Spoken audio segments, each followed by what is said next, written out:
we're back and we're excited. Because we have more inequalities. Yes, and we love solving inequalities almost as much as we love solving equations. Because they're very similar. Very, very similar, except for that, what is it that's different? When you multiply or divide by a negative, you got to flip the inequality symbol. That's right. That's right. The one thing. That's the one thing you got to remember. So, in fact, this looks pretty familiar. It does. It looks exactly like what we did when we were solving multi-step equations. Huh. Pretty cool. Okay. We have to distribute first, combine like terms on the right and the left. Good. Move variables to one side if we need to, and then solve it. Excellent. And that's what we do. Let's do it. Let's check. All righty. So here's our problem up here. Miss Benson's going to start by drawing that straight line. And then we're going to take a look and see if there's any distribution. I don't see any parentheses. No parentheses, so let's mark that out. Now let's see if we have to combine like terms on one side or the other. Okay, well, let's look over here. On this side, I have 8x minus 15. Well, those are different families, so there's nothing to combine there. Right. And on this side, 21 plus 2x. And those are different families, so I guess I don't have to do that either. So we're doing pretty good so far. We've gone through number 1 and number 2 quickly. Now, do we have variables on both sides? We do. 8x, 2x.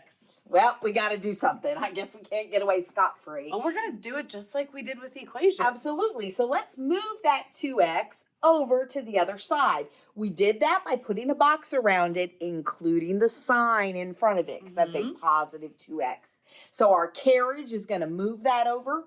Remember, our carriage will just add or subtract. In this case, we have to subtract. So 8x minus 2x leaves us with 6x minus 15 less than 21. Now we're down to a two-step inequality. Easy peasy lemon squeezy. So let's do it. Straightforward from here. Okay. All right, I'm going to add 15 to both sides. Make sure you're using Desmos during all of this, yes, please. 6x is less than 36. Perfect. Divide by 6. And I get x over here, 6 over here, and then I'm going to double check myself. Did I divide or multiply by a negative? No, ma'am, you did not. I did not. I divided by positive 6, so this stays the same, and this is my answer. Now we're going to show you how to graph the answer a little bit differently. Usually I put two numbers on a graph. This is a 6, and I know zeros over here, right? So since it's less than, not equal to, I'm going to put an open circle, and then I'm going to go toward Miss Benson, because that's the way my inequality symbol is facing. Okay, so you can make your graphs really a lot more simple. Yep. I just like to add 0 in for perspective, so you know exactly where you are. So what could our solutions be, Miss Benson? Any number less than 6. Okay, well, how about 0? Yep. I like that one. How about -7? Beautiful. Perfect. And it could be 5, 4, 3, 2, 1, etc. And there's a multi-step inequality. Not that hard. Ooh, Miss Voss. What? I see you have Desmos up over there. I do. I have a question for you. Okay. Can we check inequalities like we check equations? Not exactly like we check equations. Okay. There are ways to check inequalities using your calculator, but Miss Benson and I are leaving that up to your teacher to decide how they want to do it. We're kind of being chicken. There are different ways. Yes. And there are some unique ways. Yes. And we have our way of doing it, but we want to make sure that your teacher is giving you that information. So if you want to know how to check your inequalities using Desmos, please ask your teacher. Okay? That's the best thing to do. Now we've got another one to solve. All right. So we're going to put a line straight down. We're going to look for distribution again. None. No distribution. There are no parentheses there. Now we're going to look to combine like terms. Well, over there on the left, there's only a 12. Nothing to combine. All right. But we do have x's on the right that we need to put together. So we're going to make an x column and a number column.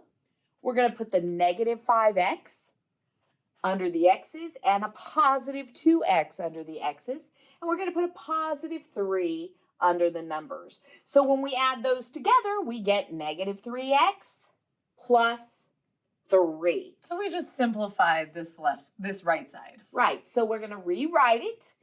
She's putting negative 3x plus 3, that expression on the right, and then she's putting the 12 back where it was originally. And now So, it's 2 steps. 2 steps, let's solve it.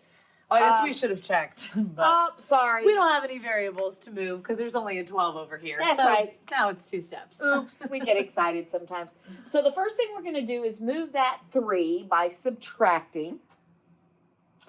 And 12 minus 3 is 9, greater than or equal to negative 3x. Now, we have to divide by a negative 3. Oh my So that goodness. means something special is going to happen.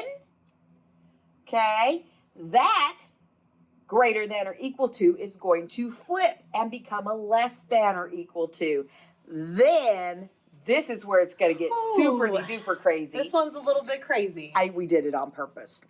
Believe us. So we are going to switch the x and the negative 3, okay? But when we do that, we have to flip that inequality again so that it still remains true. So you might see an answer like this on a test or a quiz or even a benchmark or an SOL. But for graphing, this doesn't work. Right. So if you're ever taking something multiple choice and like this is how the answer is written, that's great. But if you have to graph it, which we do a lot in 8th grade, you have to flip it. So Right. x over here, negative 3 over here, flip this. So you have to flip it again. And Okay. that's my final answer. So- X is greater than or equal to negative 3. So I'm going to put negative 3 up here. And like I told you, I'm going to put 0 there just for perspective. Okay? That is equal to, so that means that this is going to be a solid circle. And that is pointing toward me. So there you go. What are some solutions, Miss Benson? Negative 1, 0, 17. And also negative 3. Oh, and negative 3, of course. Don't forget. Don't forget. Here we go. So let's do this. We're going to draw our line. Oh, check for distribution. Ding, ding, ding. We have parentheses. So we're going to distribute that negative 2 to the x and the negative 2 to the negative 5. So you end up with negative 2x. Negative times negative is a positive 10, greater than or equal to negative 6. Okay, so we have done distribution. Now we're going to combine like terms. Nothing over here to combine. Nothing on that over side. here. So we don't have to worry about that. Do we have to move any variables to one side? Nope. All right, so now we can just Solve it. So we're going to subtract 10 on each side. We end up with a negative 2x greater than or equal to negative 16. We're going to divide by a negative 2, which means that inequality is going to flip.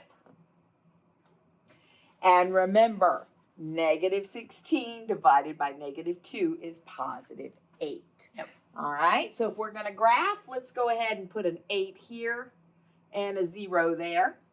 It's equal to, so it's we've filled got in. closed in circle. And which way is that arrow pointing? Towards me. There you go.